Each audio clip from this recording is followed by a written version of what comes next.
Le Christ est ressuscité afin que tu puisses ressusciter de toutes tes difficultés, de tous tes problèmes.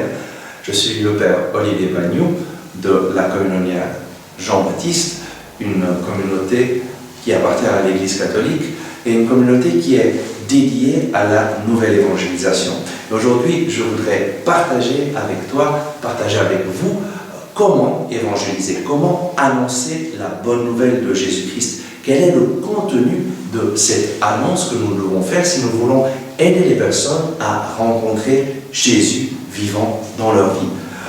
L'évangélisation, elle se fait à travers l'annonce du kérigme. Le kérigme, c'est la première annonce de Jésus qui fait naître la foi dans le cœur des gens afin qu'ils puissent avoir une rencontre personnelle avec Jésus, afin qu'ils puissent prendre une décision d'accueillir Jésus dans leur vie.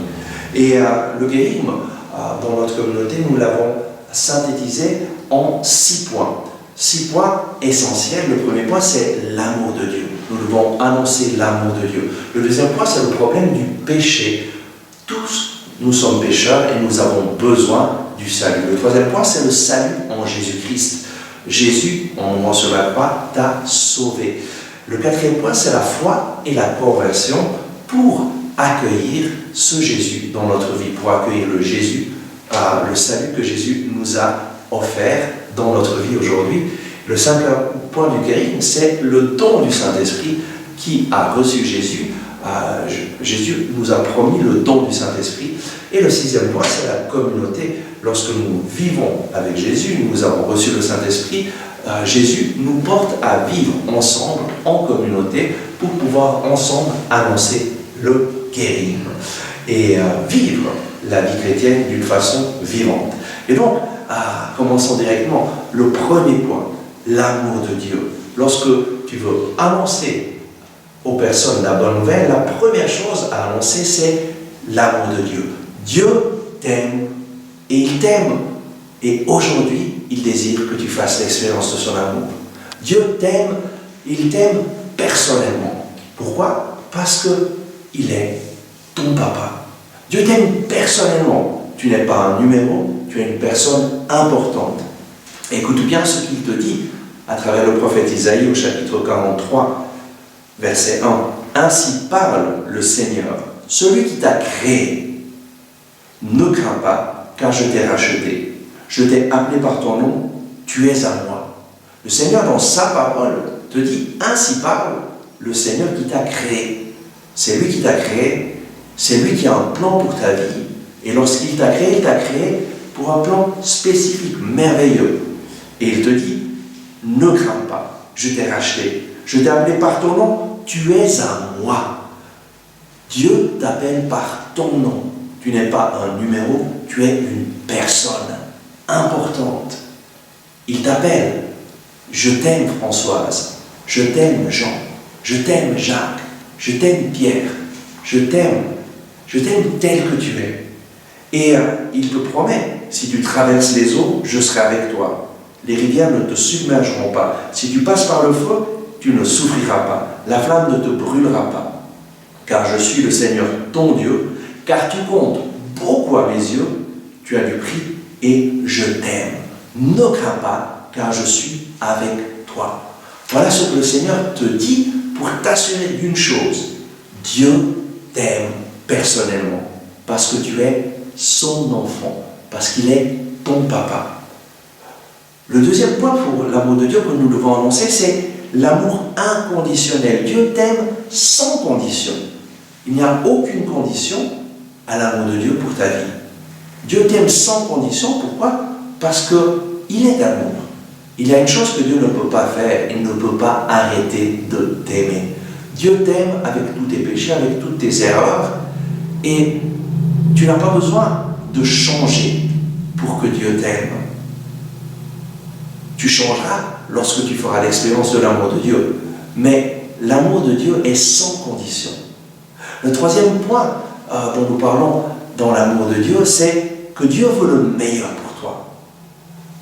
Dans le prophète Jérémie, au chapitre 29, verset 11, il le dit, « Car je sais, moi, les projets que je forme à votre égard, projets de bonheur et non de malheur, pour te donner un avenir et espérance. Dieu veut le meilleur pour toi, tout simplement parce qu'il est ton papa. Et comme un père, une mère, désire le meilleur pour ses enfants, Dieu est ton papa, il veut le meilleur pour toi, et il a préparé quelque chose d'extraordinaire pour ta vie. Et donc, n'aie pas peur de Dieu. Lui t'aime, et il a pris l'initiative de t'aimer. Ce n'est pas nous qui avons aimé Dieu, c'est lui qui nous a aimé le premier. Et donc, en annonçant l'amour de Dieu, nous préparons le cœur des personnes à vraiment faire cette expérience d'un amour infini. Dieu t'aime personnellement, sans condition, il veut le meilleur pour toi, il a pris l'initiative de t'aimer. Et donc, laisse-toi aimer par Dieu. Le deuxième point du charisme, c'est le péché. Le péché, c'est une chose que très souvent on ne veut pas entendre parler de cela, surtout dans notre société contemporaine. Et donc c'est un point un peu délicat, mais lorsqu'on parle du péché, on va plutôt parler à la première personne du pluriel. Nous sommes pécheurs. Nous sommes pécheurs et nous sommes privés de l'expérience, de la présence vivante de Dieu dans nos vies. C'est quoi le péché? Le péché, c'est d'abord un manque de confiance en Dieu. Je n'ai pas confiance en lui et donc j'essaye de gérer ma vie tout seul, sans Dieu. Ou j'essaye de gérer des parties de ma vie sans Dieu. Je gère ma sexualité sans Dieu, je gère mon travail sans Dieu, je gère mes études sans Dieu, je gère mes relations avec mes amis sans Dieu. Et donc, on peut donner une place à Dieu dans notre vie, mais l'exclure d'autres parties de notre vie. Et c'est ça le péché. J'exclus Dieu de certaines parties de ma vie. Pourquoi? Parce que je n'ai pas confiance en lui, qu'il me rendra heureux si je fais sa volonté dans ces parties de ma vie. Et nous voyons ce péché, surtout dans le livre de la Genèse, l'histoire d'Adam et Ève, nous montre comment l'ennemi, Satan, nous avons un ennemi, qui nous attaque et nous présente des doutes par rapport à Dieu. Et nous voyons le serpent qui a dit « Mais Ève, est-ce que Dieu vous a vraiment dit que vous ne pouvez rien manger de tous les fruits du jardin ?» Et c'était un mensonge énorme. Mais lorsque la femme entre en dialogue avec lui, l'ennemi peut semer un doute encore plus fort. Et lorsqu'elle dit « Mais si nous mangeons du fruit de l'arbre de la connaissance du bien et du mal, nous mourrons », là l'ennemi vient et dit « Dieu est un menteur. Il vous a menti parce que vous n'allez pas mourir. Vous allez être comme Dieu, connaissant le bien et le mal. » Et donc, petit à petit, lorsque nous dialoguons avec l'ennemi, lui va prendre le dessus parce qu'il connaît notre nature, il connaît nos faiblesses et il sait comment nous tromper. Et nous voyons la conséquence du péché, une conséquence terrible. Lorsque Dieu s'approche, lorsque l'homme et la femme entendent les pas de Dieu dans le jardin, qu'est-ce qu'ils font? Ils ont peur et ils se cachent. La première conséquence du péché, c'est « j'ai peur de Dieu ». Je ne veux pas que Dieu s'approche de moi. Oui, Dieu reste bien là. Peut-être je fais mes prières, je fais mes rites, mais je veux vivre comme je veux. Reste bien loin de moi parce que je préfère gérer ma vie tout seul. La première conséquence du péché, c'est la division entre Dieu et l'homme. L'homme a peur de Dieu, l'homme se cache de Dieu. La deuxième conséquence du péché, c'est la division entre nous. Lorsque Dieu tend la main vers l'homme et lui dit « Mais Adam, est-ce que tu as fait ce que je t'ai dit de ne pas faire ?» Qu'est-ce que Adam répond? « C'est la femme que toi tu m'as donnée. C'est la femme qui est responsable, c'est toi qui es responsable. Moi, j'ai rien fait de mal. » Et c'est notre réaction, c'est ta réaction très souvent lorsque quelque chose de mal se passe, c'est toujours la faute des autres. Pourquoi? Parce que le péché nous coupe des autres, nous sépare des autres, c'est la deuxième conséquence du péché, une division entre nous. Et en fait, la troisième conséquence c'est une division en nous-mêmes. je n'arrive pas à m'accepter moi-même. Je ne m'aime pas moi-même. Et petit à petit, je suis ma pire critique. En fait, bien des personnes sombrent dans la dépression parce qu'ils n'arrivent pas à accepter leur vie telle qu'elle est. Et ça, c'est la conséquence du péché, la division, et ensuite, la mort. Romains chapitre 6, verset 23, le salaire du péché, c'est la mort. Et la mort spirituelle, c'est la séparation de Dieu. Je ne fais plus l'expérience de la présence de Dieu dans ma vie.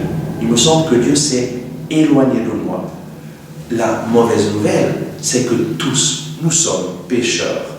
Romains 3, 23, tous ont péché et sont privés de la gloire de Dieu. Et tous font l'expérience que Dieu, où est-ce qu'il est? Je ne fais pas l'expérience de sa présence, de son amour. Je ne vis pas en pleine communion avec moi-même, avec les autres, avec la création. Pourquoi? C'est simplement une conséquence du péché. Et il y a une mauvaise nouvelle. Tu ne peux pas te libérer du péché tout seul. Tu ne peux pas enlever ton péché. Le péché, c'est comme tomber mettre les pieds dans des sables mouvants. Tu ne peux pas t'en tirer plus tout seul. Plus tu bouges, plus tu t'enlises. Et que faire devant cette situation? Reconnais-toi pécheur devant Dieu. C'est la seule chose. Lorsque tu te reconnais pécheur, alors une solution s'ouvre à toi. Lorsque tu refuses de reconnaître ton péché, tu t'enfermes sur toi-même, tu te coupes de Dieu, tu te coupes des autres, et il n'y a aucune solution. La bonne nouvelle, et nous arrivons au troisième point de Kérigme, le salut en Jésus.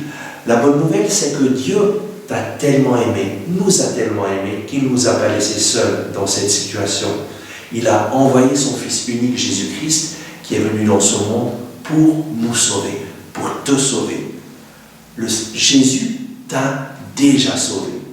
Et comment est-ce qu'il t'a sauvé? D'abord, en se faisant homme. Jésus s'est incarné, il s'est fait homme pour que cette distance qu'il y avait entre nous et Dieu soit détruite. Jésus s'est fait homme pour porter la présence vivante de Dieu dans nos vies. Il s'est incarné, c'est une bonne nouvelle. Aujourd'hui, nous est né un sauveur, ont annoncé les anges au berger. Aujourd'hui, vous êtes né un sauveur. La bonne nouvelle, c'est que Dieu s'est fait homme pour te dire, je suis avec toi dans tes situations de difficulté. Jésus s'est fait homme, il a rejoint l'humanité, mais ensuite il a fait bien plus. Il s'est chargé de tous nos péchés en mourant sur la croix. Jésus, en mourant sur la croix, nous a sauvés. Il a pris la condamnation qui pesait sur toi, qui pesait sur moi, et il l'a cloué au bois de la croix. Et en mourant, il a prié pour toi et moi. Père, pardonne-leur, ils ne savent pas ce qu'ils font. Jésus est mort sur la croix pour nos péchés. Et ensuite, il est ressuscité après 3 jours. Jésus n'est pas resté dans le tombeau, il a donné une preuve qu'il est vraiment le sauveur du monde.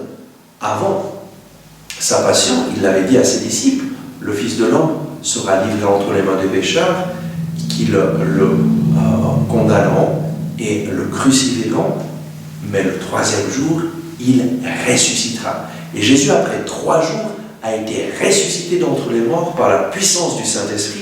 Jésus est ressuscité pour notre justification, pour que nous puissions être rendus justes aux yeux de Dieu.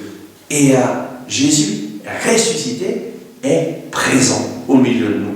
Jésus t'a déjà sauvé en mourant sur la croix. Il a pardonné tous tes péchés. Et donc, reconnais ce que Jésus a fait en mourant sur la croix. Il l'a fait pour toi. Jusqu'à ce moment, nous avons présenté ce que Dieu a fait pour nous. Maintenant, c'est à l'homme de donner une réponse. Et nous arrivons au 4e point du Kérigme, la foi et la conversion. crois en Jésus, repens-toi et accueille Jésus comme ton sauveur et le Seigneur de ta vie. En fait, Jésus t'a déjà sauvé il y a 2000 ans et c'est un fait historique qui a changé l'histoire de l'humanité à tel point que nous sommes maintenant en l'an 2020 après Jésus-Christ. Jésus t'a déjà sauvé et que faire pour accueillir ce salut dans ta vie, pour que ce salut qui a été réalisé il y a 2000 ans devienne actuel aujourd'hui dans ta vie. Cela se fait à travers la foi et la conversion. C'est quoi la foi? La foi, c'est la réponse de l'homme au don gratuit de Dieu du salut. Et la foi a quelques aspects. D'abord, c'est une confiance dans une personne, Jésus. Dieu a tant aimé le monde qu'il a donné son Fils unique, Jésus-Christ, afin que quiconque croit en lui ne périsse point, mais ait la vie éternelle. Jean 3, 16. Et donc, lorsque tu mets ta confiance en Jésus, alors tu peux recevoir le don de la vie éternelle. Tu le reçois en mettant toute ta confiance en Jésus. Et donc, la foi, c'est une confiance en une personne, mais en même temps, c'est une décision de faire confiance en Jésus et en Jésus seul. Il est le seul sauveur. Il n'y a pas d'autre nom donné aux hommes par lequel nous puissions être sauvés. Seul le nom de Jésus. Jésus signifie Dieu sauve. C'est lui qui t'a sauvé en mourant sur la croix il y a 2000 ans et c'est seulement à travers lui que tu peux obtenir le pardon de tes péchés et la réconciliation avec Dieu le Père. Cette foi, elle ne porte aucun fruit si elle n'est pas unie à la conversion. Voilà pourquoi le quatrième point du guérin, c'est la foi et la conversion.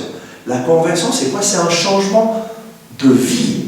Je donne ma vie à Jésus, ma vie qui a été détruite par le péché, et lui me donne une vie nouvelle. Croyez, convertissez-vous pour recevoir le pardon de vos péchés. La conversion, c'est un changement de direction. Je marchais dans la direction que j'avais choisie en suivant mes inclinations mauvaises, je tourne mes épaules au péché et je décide de suivre Jésus, de marcher sur ses chemins. Et donc, je décide de vivre comme un enfant de Dieu. À ceux qui l'ont accueilli, nous dit Saint Jean, Jésus a donné le pouvoir de devenir enfant de Dieu à ceux qui croient en son nom. C'est dans l'Épître de Jean, chapitre 1, verset 12. Et donc, ouvre ton cœur à Jésus et proclame qu'il est ton sauveur et qu'il est le Seigneur de toute ta vie. Saint Paul nous le dit dans l'Épître aux Romains, chapitre 10, versets 9 et 10. Si tu crois dans ton cœur que Dieu a ressuscité Jésus d'entre les morts et tu proclames avec ta bouche que Jésus est ton Seigneur et ton Sauveur, alors tu seras sauvé. Et l'auteur du livre de l'Apocalypse, au chapitre 3, verset 20, nous transmet un message de Jésus fondamental. Voici que je me tiens à la porte et je frappe. Si quelqu'un entend ma voix et ouvre, alors j'entrerai et je serai avec lui. Jésus frappe à la porte de ton cœur. Il désire entrer dans ta vie. Si tu entends sa voix et ouvre les portes de ton cœur et accueille Jésus dans ta vie, tu l'accueilles personnellement, tu l'accueilles à travers le don de sa parole, tu l'accueilles à travers le don de Jésus qui parle à ton cœur à travers sa parole. Tu l'accueilles, tu prends une décision de mettre Jésus au centre de ta vie. Alors si tu ouvres ton cœur et tu l'accueilles, tu seras sauvé. Lui va venir faire sa demeure en toi et va te donner une vie nouvelle, une vie en abondance. Et donc, ouvre ton cœur à Jésus et proclame qu'il est ton Sauveur et ton Seigneur. Ça, c'est le quatrième point du kérigme. Nous arrivons maintenant au cinquième point du kérigme, le don du Saint-Esprit. Lorsque Jésus est reparti vers le Père, avant de repartir, il a dit à ses disciples d'attendre le don du Saint-Esprit, la promesse que le Père avait donnée. Vous allez recevoir une force, le Saint-Esprit survenant sur vous, et vous serez alors mes témoins à Jérusalem et dans toute la Galilée et jusqu'aux extrêmes confins de la terre. Jésus a dit à ses disciples, attendez que se réalise cette promesse du Père. Je m'en vais vers le Père, mais je vais prier le Père pour qu'il vous envoie le Saint-Esprit. Et donc, demande et reçoit le don du Saint-Esprit. Le don du Saint-Esprit, c'est la promesse du Père. Luc 24, 49. Qu'est-ce que le Saint-Esprit fait? Le Saint-Esprit nous donne un cœur nouveau. Je mettrai en vous un cœur nouveau, je mettrai en vous un esprit nouveau. Je changerai votre cœur de pierre et le transformerai en un cœur de chair. En fait, le Saint-Esprit change ton cœur et te fait vivre comme un enfant de Dieu. C'est une expérience extraordinaire d'accueillir le Saint-Esprit dans notre vie et de faire cette expérience que vraiment il change ton cœur et te donne les désirs de Dieu, les désirs que Dieu a sur ta vie. Et ensuite, le Saint-Esprit fait une chose extraordinaire. Il fait de nous des témoins puissants de Jésus. Comme le dit Jésus dans les Actes des Apôtres, au chapitre 1, verset 8, vous allez recevoir une force, le Saint-Esprit survenant sur vous, et vous allez être mes témoins. Et nous voyons dans les Actes des Apôtres comment, à travers le don du Saint-Esprit, le jour de la Pentecôte, les apôtres qui, jusqu'à ce moment, se cachaient, qui avaient abandonné Jésus, même Pierre l'avait renié, nous voyons comment, à travers le don du Saint-Esprit, il change radicalement et Pierre, plein de force et plein de Saint-Esprit, annonce la parole de Dieu aux personnes qui vivaient à Jérusalem, alors qu'avant, il avait peur de ces personnes. C'est le Saint-Esprit qui vient pour nous libérer de toute peur et nous donner d'annoncer en toute assurance la bonne nouvelle de Jésus-Christ. Et en fait, cette promesse du Saint-Esprit, elle est pour toi. Actes, chapitre 2, verset 39. Elle est pour toi et pour tous ceux qui croient en Jésus. Demande donc aujourd'hui le don du Saint-Esprit, tu vas le recevoir. Lorsque nous évangélisons, nous portons les personnes à une rencontre personnelle avec Jésus, nous les accompagnons pour qu'ils accueillent Jésus dans leur vie, et ensuite nous prions pour qu'ils reçoivent le don du Saint-Esprit. Nous les accompagnons pour qu'ils désirent recevoir ce don du Saint-Esprit, et nous prions avec eux pour qu'ils reçoivent une nouvelle effusion du Saint-Esprit, qu'ils reçoivent la puissance du Saint-Esprit dans leur vie. Mais ce n'est pas tout. En fait, nous arrivons maintenant au 6e point du kérigme, la communauté. La vie nouvelle que tu as reçue en Jésus, la vie nouvelle que le Saint-Esprit a portée en toi, tu ne peux pas la vivre tout seul. Jésus, lorsqu'il est venu dans ce monde, il est venu pour sauver tous les pécheurs et pour réunir en un seul corps tous les enfants de Dieu dispersés. Et il a d'abord formé une communauté de disciples qui vivaient avec lui, qui a très souvent évangélisé avec lui. En fait, la communauté, c'est le plan de Dieu pour notre vie. Et lorsque le Saint-Esprit tombe sur les apôtres le jour de la Pentecôte, alors commence l'Église, commence la communauté. Et à ce jour-là, 3000 personnes se joignent aux apôtres et la première communauté chrétienne se forme.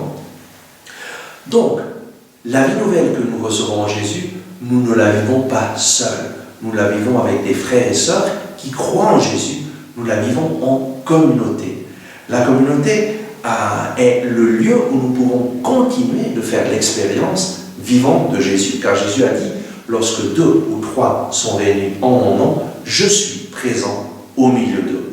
Si tu veux faire l'expérience de la présence vivante de Jésus, tu as besoin de tes frères et sœurs.